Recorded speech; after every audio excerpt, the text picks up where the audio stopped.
अब जिन्हें माँ बाप की चिंता नहीं है उन्हें बेटी कहना ही बेकार है। जिन्हें अपने माँ की चिंता नहीं, अपने बाप के इज्जत की चिंता नहीं है, वे बेटियों के नाम पे कलंक हैं। उन्हें बेटी कहना भी शर्म की बात है। लेकिन जो अपने माँ बाप का ख्याल रखती है ना, कुछ बेटियां होती है ना मनमानी करके चली गई और शादी कर ली जा करके, वो जिंदगी में कभी सुखी नहीं रह सकती। मुझसे कोरे कागज पर लिखवा लेना। बोले क्यों? क्योंकि मैंने हजारों रिश्ते ऐसे देखे हैं जिन्होंने जवानी में माँ बाप को तो भुला दिया, आंधी अंधी अंधी आंखें हो गई और उन्होंने समझा कि जिंदगी भर सुकून मिलेगा, लेकिन उन्हें जीवन में जीते जी नरक भोगना पड़ा, नरक। क्योंकि माँ बाप का दिल दुखाकर। जोर से बजाइए पीछे तक के लोग, जब बात समझ में आए तो। किसी गैर का भी दिल दुखा करके कोई सुखी नहीं रह सकता। और जिसने पाला हो, जिसने बड़ा किया हो, जिसने पैदा किया हो, और उसी का दिल दिखा करके कोई सुखी रहना चाहे, कौन से शास्त्र में ऐसा विधान है? कौन से लोक में ऐसा संविधान है कि अपनी ही माँ का दिल दुखा करके चली जाए और उसे सुख मिल जाए? ना। अपने ही बाप का सिर झुका करके चली जाए और उसे सुख मिल जाए? तीनों लोकों में ऐसा कोई उपाय नहीं है साहब। एक बेटी थी, एक बार एक गांव में जो नट खेल खेलने के लिए आया। नटनी नाच रही थी और नट जो है गा रहा था। तो जो रस्सी पे चलती है ना, तो वो रस्सी पे चल रही थी और वो नीचे गा रहा था, ढोल बजा रहा था। सब गांव वाले तमाशा देख रहे थे। एक बच्ची ऊपर बैठी बैठी छत पे वो तमाशा देख रही थी। उसके जीवन में कुछ इस प्रकार के क्षण चल रहे थे कि वो अपने जीवन में बड़ी विचलित थी। उसके पीछे एक लड़का पड़ा था और उसने उसे अपने प्रेम जाल में फंसा लिया था, लेकिन उसकी माँ और बाप के प्रति इतना प्रेम था, लेकिन दोनों तरफ चित्त जो है विचलित हो रहा था। एक दिन वो जो आया, जो खेल दिखाने वाला नट, वो ऊपर बैठी थी। अच्छा एक बात हो, सच्चा हृदय किसी का हो तो परमात्मा किसी न किसी रूप में आता है। रक्षा करने वाला किसी न किसी रूप में आता है। तो वो नट जो है, जो उसके पैर जब नटनी के डगमगाने लगे हैं, तो तुरंत वो एक पंक्ति गाता है दोहा के रूप में कि बेटा ये बहुत गई थोड़ी रही, ये थोड़ी हु बीती जाए,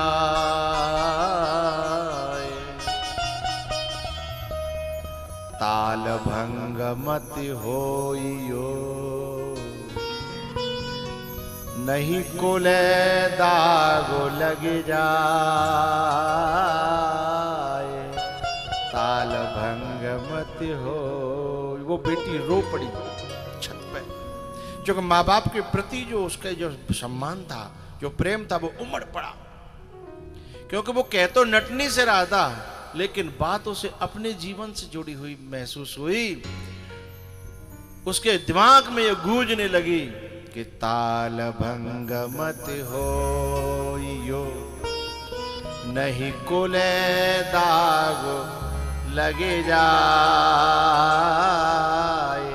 ताल भंग मत होइयो, नहीं कुले दाग लगे जाए, बहुत गई थोड़ी रही, थोड़ी हु बीती जाए, बहुत गई थोड़ी रही। वो बच्ची तुरंत नीचे उतर के आई अपने घर में और पापा के गले से जाके लिपट करके रो पड़ी। और अपने उसके पास एक सोने के कोई अंगूठी या कोई आइटम था, उसको दे करके पापा को बोली इस नट को दे आओ। बोले क्यों? सोना इतना नट को? बोले नट नहीं है पापा, वो भगवान है। बोले कैसे? बोले आपकी पगड़ी की इज्जत उस नट ने बचाई है और मेरे जीवन का सुकून उसने बचाया है। उसके सामने ये सोना चांदी तो कुछ भी नहीं है। मेरी तरफ से उसे प्रणाम करना और ये जा करके उसे दे देना। उसने कहा बेटा ऐसी क्या बात है, मुझे बता। बोले आप पहले दे के आइए, फिर मैं आपको बताती हूँ। अब मेरा डगमगाना खत्म हो गया है? क्योंकि उसके शब्द मेरे दिमाग में गूंज रहे हैं कि बहुत गई थोड़ी रही। बाबा मेरी 17 साल तो बीत गई और आप भी ढूंढ रहे हो मेरे लिए पति।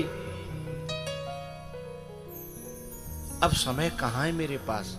उसके बावजूद भी मैं आपकी भावनाओं का आदर न करूं तो मेरे से ज्यादा नालायक इस धरती पर कौन होगा। तो बहुत गई थोड़ी रही, ओ जे थोड़ी हूँ बीती जाए, ताल भंग मत होइयो, नहीं कुले दाग लग जा। तो जो बच्चियां इस दौर से गुजर रही हैं, उन बच्चियों से मेरी प्रार्थना है इस पंक्ति को अपने हृदय में, अपनी डायरी में, अपने मोबाइल में इस पंक्ति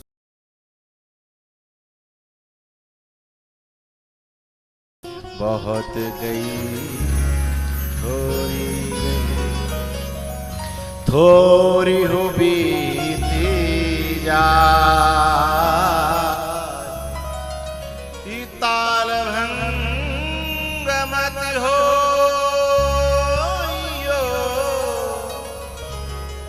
ही, ताल भंग मत हो,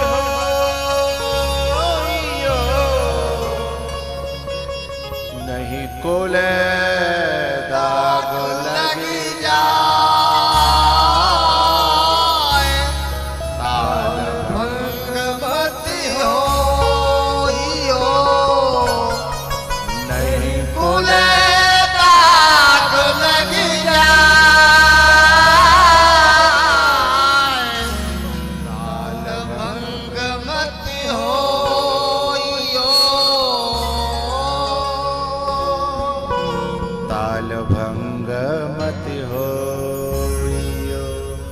ऐसी बेटी नमन करने के योग्य है। ऐसी कन्या का पूजन होता है ना। बोले कहाँ जा रहे हैं? बोले कन्यादान ले बजा रहे हैं, उन्हें पांव पूजा में। उसी बेटी के पांव पूजने का धर्म है। इसीलिए तो बाप पांव छूता है कि बेटी तेने मेरी इज्जत बचा के राखी, मैं तेरा ऋणी रहूंगा। इसीलिए तो पांव छुए जाते हैं। नहीं बेटी कोई बड़ी तो रही है, बेटी पैदा हमने करी है, हम बाप हैं उसके, हम क्यों पांव छुएंगे। लेकिन इसी वजह से पांव छुए जाते हैं कि जिसने अपनी यौवन में, अपने भटकने के दौर में भी हमारी इज्जत को, हमारी पगड़ी को, हमारे सम्मान को जिसने बचा के रखा। इसलिए बेटी हम तेरे पांव छूते हैं, तेरे विदा करते हैं।